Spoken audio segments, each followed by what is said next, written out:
All right, joining us are my colleague Jessica Taneja, who is standing by in Tianjin.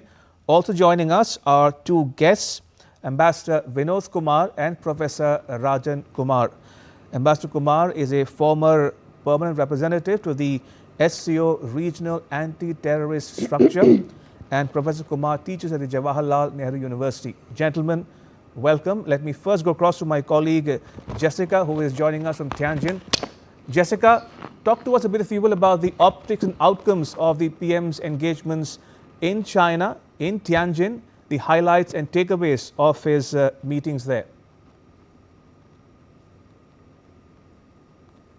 Well, beginning with the joint declaration, Ramesh, the mention of Pahalgam was important, and that was perhaps what India had hoped it would be included, and this time around it was, because there was not much clarity during the defense ministers' meeting the last time around, and with the defense minister Rajnath Singh also saying that this was something that India would want in the declaration, and perhaps it has found a mention, so that could be considered as as one of the ways where India did manage to set the agenda for what it had aimed earlier. But many takeaways from this summit, not just the bilateral meetings between Prime Minister Modi and President Xi along with President Putin, but also looking at the joint declaration in many other aspects of trade as well as connectivity. He talked about the international north-south transportation corridor that supposedly would, if once it's completed, would reduce freight costs as well as travel time.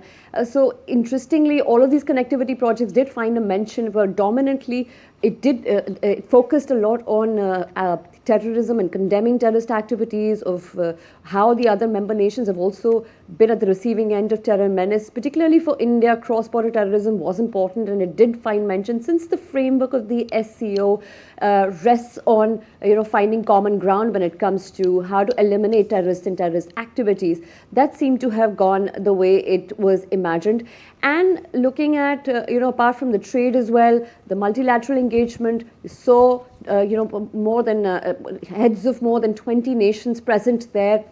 10 member nations, observers, dialogue partners. There was Belarusian President Lukashenko as well, who the Prime Minister met. Belarus had joined last year, joined the SCO group last year. So multiple engagements, many outcomes, and certainly for India's outreach to Eurasian nations, right, as well as taking a direction of where the relationship would go ahead, especially with China and Russia. It certainly has given much to sort of ponder upon as to how India would engage in this current and very tense geopolitical climate.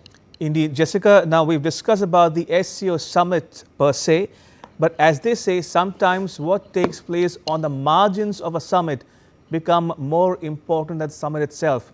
In this context, I want to ask you about the two key bilaterals that the PM had in Tianjin, one with President Putin and the other with President Xi. What do you make of those two bilaterals and what came of them?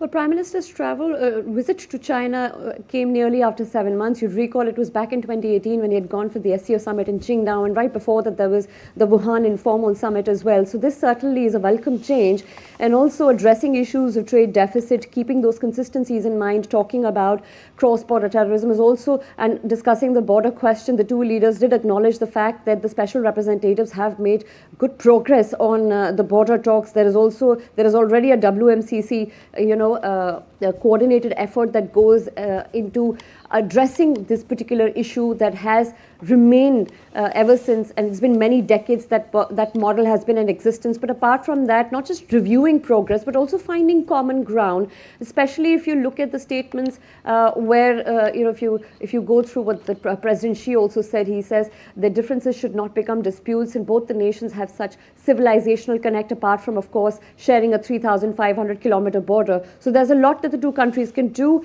and progressively work as making and being the voice of the global south. So of course finding common ground there seems to be a welcome change. But with President Putin, that was an interesting aspect of the bilateral meeting as well, because it was, as we're given to understand, President Putin was waiting for Prime Minister for 10 minutes for nearly 10 minutes in his car for him to arrive, so that both could go to the venue where they were going to hold bilateral meetings. And that, the last time President Putin did that was in Alaska with Donald Trump. So certainly, if you go with the optics, there's a lot that one can understand from what we saw throughout the day. But apart from these two, Ramesh, I'd like to also point out the Prime Minister had various interactions with other leaders as well, his counterparts from Vietnam, from Lao PDR, Kyrgyzstan, Kazakhstan, Uzbekistan. So there were multiple engagements on the sidelines as well, and with the Myanmar counterpart as well, and welcoming elections in Myanmar. So overall, quite a lot of engagements. The outcome seems to be... We'll wait for how the outcomes yield the kind of results. Well, we'll see how the Chinese walk the talk. But with President Putin, again, there is he will be in India in December as the annual summit that takes place between India and Russia. So certainly a great momentum for relationships that India has been establishing over the years, especially with this current and very tense geo-economic environment, as I was pointing earlier. Indeed. And before we let you go, Jessica, one quick question. Talk to us about the media coverage of the summit per se. Were there many Western journalists covering the summit, and what did journalists generally have to say about the much anticipated meeting among the three leaders of India, Russia and China, all under one roof in Tianjin, coming as it did in the wake of the Trump tariffs and India being penalized in particular for buying Russian oil?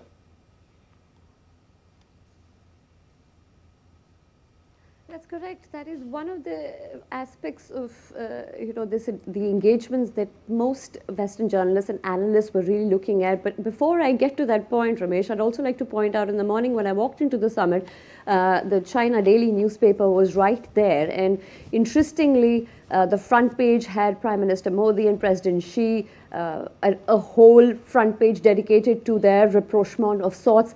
And then a small little box in the corner, right, bottom right, where the address of Pakistan President Asif Ali Zardari, and that too on page 4. So if you talk about optics setting, even here locally, you take a guess on how it has worked and how it has played out. But for the Western media, I think I personally have attended few summits here and there, and I haven't seen so many media personnel in one room so far.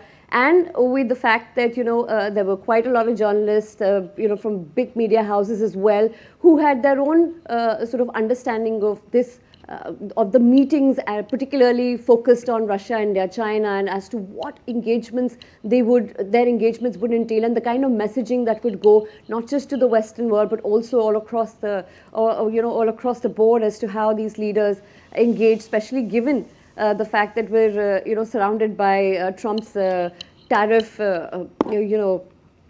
tariff confusion and sort of overhaul. So with that, the Western journalists were quite keen on seeing on how these leaders connect with each other. Would they find common ground? Would they be able to bypass the tariffs? For them, these were the key concerns. But for the Indian journalists, I think the focus particularly was on how does India put its point across, especially when it's faced terrorist activities very recently, and the attack on Pahalgam. How is that going to be accepted? Is it going to be condemned by the other member nations? And certainly that point seemed to have been driven home. Or I will leave it there for now. Jessica, thank you. Appreciate your perspectives.